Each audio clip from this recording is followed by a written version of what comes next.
But if the media won't defend free speech, then what exactly are the media for? And who will defend it? And who can? You know, I sympathise with any news editor in this predicament, but if you run a national TV news programme, you have a responsibility to stand up and be counted. It's more than just a job. You are the gatekeeper for our free speech and our free information. Your job is to report the truth with all the relevant information accurately and fearlessly. And if you can't do that, or if you're too afraid to do it, then you shouldn't be in the job because you're not qualified for it. And you are inflicting real damage on our society through your cowardice and the important position you hold.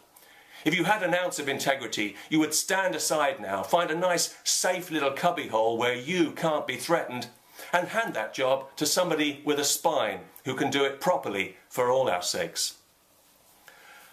But the thing that really sticks in my mind, in my throat about this sorry affair, even weeks later now, is not so much the slime ball opportunism, God knows we're used to that, or the death threats, or even the fact that the media caved in, but that there was so little public outrage over it.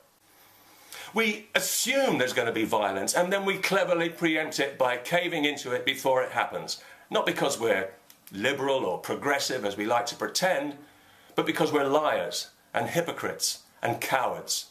We dress our cowardice up in fancy words like tolerance and respect, and then we applaud ourselves like seals for our enlightened values, but we all know what it really is because we can smell it now. It stinks so bad. We're the first generation that has never had to defend its freedom, and it shows. We have no appreciation of where it comes from or what it cost. We can see very well that a vitally important principle is being eroded before our eyes, and we are just too cowardly even to acknowledge our own complicity in that. We're like the townspeople in one of those Western movies who are always cowering in fear of one bad guy. When you watch that movie, you don't feel sympathy for those people because they don't deserve it. They're cowards, and so are we. We've let ourselves be bullied into a destructive self-censorship that's killing free expression, the very lifeblood of our society, and we're making sure that our children and grandchildren, the ones we're supposed to love, will be born into a world significantly less free than the one we were born into.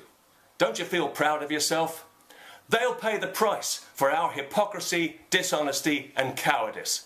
They'll find out the hard way that no truer words were ever spoken than "you don't know what you've got till it's gone."